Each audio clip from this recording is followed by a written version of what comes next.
మాఘపురాణం 5వ అధ్యాయం. మృగశృంగుని చరిత్ర.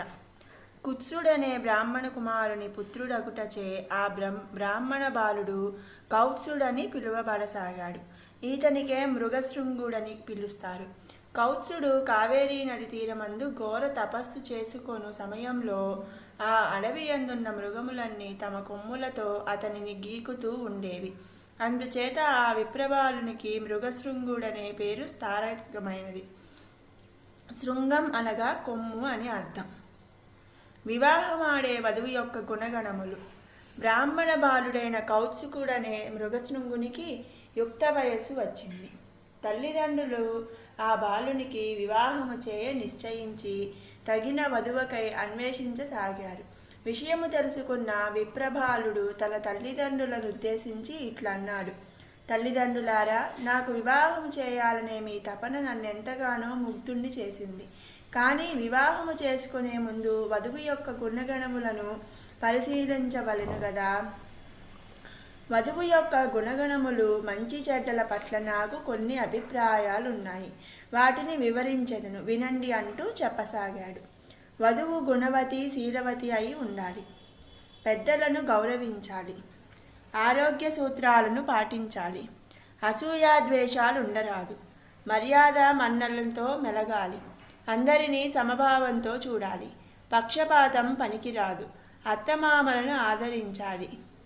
వినయ విధేయతలతో మెలగాలి. భర్తను తోలనాడరాదు. భర్తకు అనుకూలంగా మెలగాలి. మంచితనము నెమ్మదితనముతో ఉండాలి.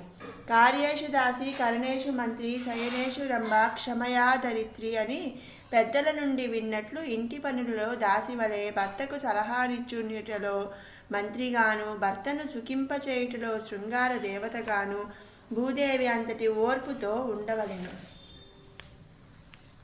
ధర్మార్థ కామ మోక్షములనేడి చతుర్విధ పురుషార్థముల నెరింగి వాటికి అనుగుణంగా మెలుగుతూ మోక్షమును పొందు మార్గమును అన్వేషించున్నదిగా ఉండవలెను. నిత్యము ధర్మబుద్ధిని కలిగి ఉండవలెను. దైవభక్తి పరురాలై ఉండవలెను. ముఖ్యముగా వధువు పుట్టినింటికి మెట్టినింటికి పేరు తెచ్చేదిగా ఉండాలి. ఈ పై లక్షణములు గల స్త్రీని వివాహమాడుట వలన ఆ దంపతుల సంసార జీవితము 3 పువ్వులు 6 కాయలుగా వర్ధిల్లగలదు.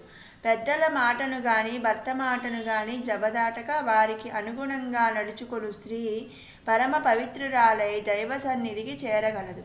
కావున అట్టి సద్గుణ సంపన్న అయిన స్త్రీని వివాహమాడవలెను. అందరినీ ప్రేమానురాగాలతోనూ సమభావంతోనూ చూడాలి. అట్టి స్త్రీ ప్రజలందరి చేత ప్రశంసలు పొందగలదు. కీర్తి ప్రతిష్టలను ఆర్జించగలదు. చల్లని తల్లి అని పరుగురి చేత మెప్పు పొందాలి. సద్గుణములు గల భార్యను పొందిన వానికి అంతకంటే వేరు స్వర్గము మరొకటి ఉండదు. పురుషునికి పూర్వజన్మ సుకృతం బాగుగా లేనిచో పరమ గయ్యాలి అయిన భార్య దొరుకుతుంది. ఇక వారి సంసారమంతా నరక కూపమే. కావున పెండ్లి చేసుకొనబోవు స్త్రీ ఈ లక్షణములను కలిగి ఉన్నదో లేదో తెలుసుకోవలెను. అటు పిమ్మటనే ఆ స్త్రీని వివాహమాడుట శ్రేయస్కరము. కావున తల్లిదండ్రులారా, నేను నా అభిప్రాయమును చెప్పి తిని, ఇక మీ ఇష్టము. పెద్దల మాటలను జన్మ ఇచ్చిన తల్లిదండ్రుల మాటలను జబదాటేవాడిని కాను అని విప్రబాలుడు తన అభిప్రాయముని వెలబుచ్చాడు. పుత్రుని మనోగతమును గ్రహించిన తల్లిదండ్రులు ఎంతగానో సంతోషించారు. కావున వధువు మంచి కుటుంబమునకు చెందినదై ఉండాలి. మంచి మర్యాదలు తెలిసిన విద్యావంతురాలై ఉండాలి.